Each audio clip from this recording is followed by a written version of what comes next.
Hello, I am Brian Downs, and this is a republic if you can keep it. I am coming to you from Orlando, Florida on January 6, 2026, about 7:30 in the evening. And boy, President Donald Trump is getting boring. We're talking about Nicolas Maduro in Venezuela. Donald Trump has been a toddler all his life, a man who wishes only to stuff his mouth while having his ass kissed. No one tells him no, he does what he wants. That's the purpose of his life. And we see that now again in his seizing of Nicolas Maduro, president of Venezuela. First, let me say, Nicolas Maduro is a villain. He is a tyrant, a dictator, a strongman who has devastated the nation of Venezuela that was once one of the richest per capita countries in South America, but has been suffering for a decade and more under his leadership with what's called the Maduro diet. Venezuelans are losing weight and going hungry because of Maduro and his policies, I suppose I'll have to call them. However, this is where we have to be careful about the rule of law. This is where the rule of law starts to crumble, right here. Because it's very easy to say, well, this man is a villain. This man is a bad character. This man is a criminal. Therefore, let's not, stand on ceremony. Let's just grab him, punish him, incarcerate him, throw him in a pit, maybe, kill him. This is where we must be careful. We must obey the rule of law. We must adhere to the rule of law, even in the case of villains and bad men like Maduro, because everyone must get their day in court. The law must apply equally everywhere, or else we are in shadow, or else we are in a world of might makes right, or else we're in a place where whoever happens to be wearing a badge and have a gun can do whatever they like. We're not even wearing a badge, maybe just a uniform. And so President Donald J. Trump sent American special forces to seize Maduro and his wife, snatch them out of Venezuela, bring them to the United States. And now they're being charged with any number of crimes. Now, is Nicolas Maduro perhaps guilty of some of these crimes? He is a villain. But this is the same Trump administration that charged Comey and James in nonsensical, trumped-up cases that were nothing but political retribution, and which, by the way, failed in a cascade and an avalanche of idiocy and incompetence.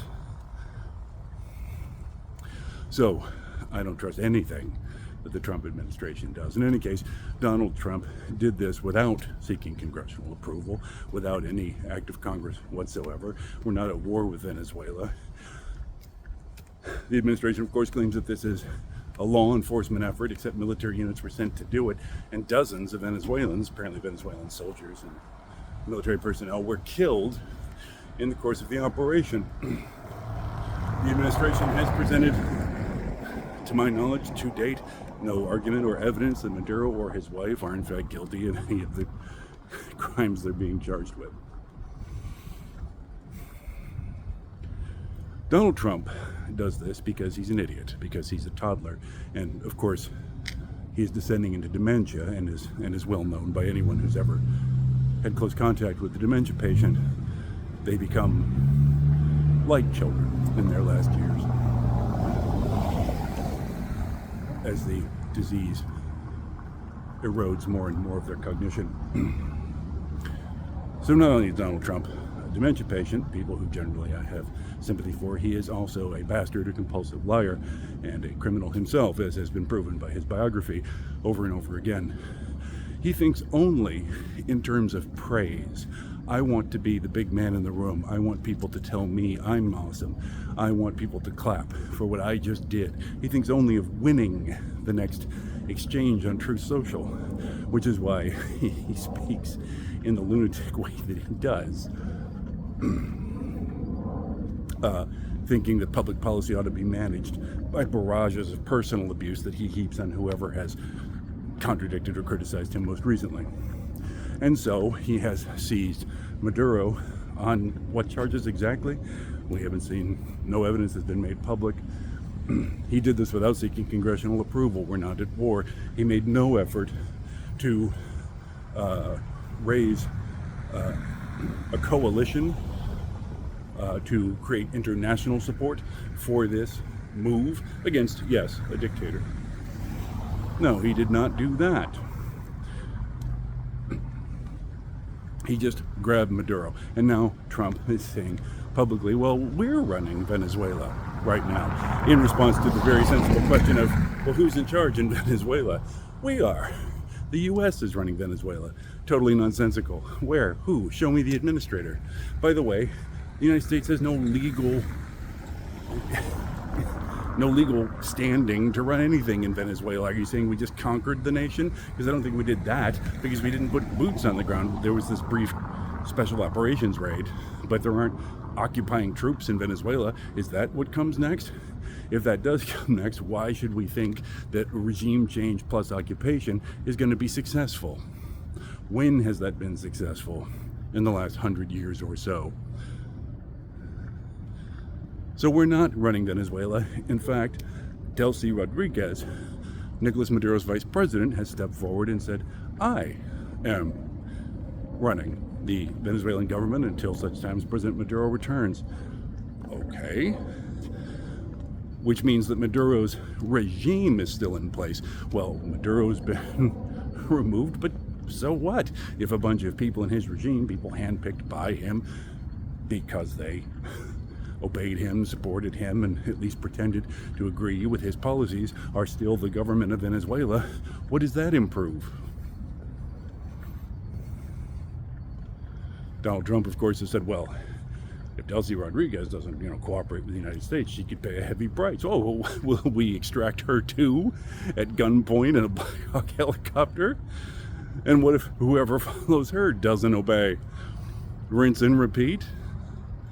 Now, of course, Pete Hegseth, Donald Trump's air quotes Secretary of State, has never seen a problem he couldn't solve with an airstrike. So now he is happy that the administration is implying to nations like Mexico and Colombia that, hey, maybe their heads of state will be treated like this next. Yeah, because this solution has been such a bundle of joy and success in Venezuela thus far. It has only created an international scandal and destabilized Venezuela. Well, now the Maduro regime, which is unpopular because it is corrupt and tyrannical, is still in charge in Venezuela. What does this lead to now? They've been destabilized, certainly. Will there be a civil war? Will there be an insurrection? If this goes badly wrong, we could be talking about tens of thousands of casualties stretched out over a decade and more.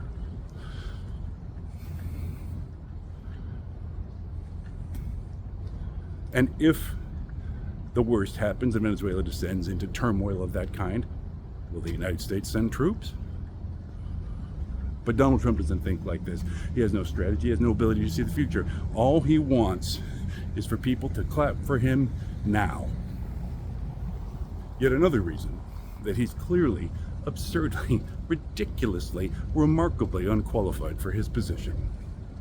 We shall see in the coming months and years how this will unfold. It will need cleaned up in one way or another, and that will come with a price.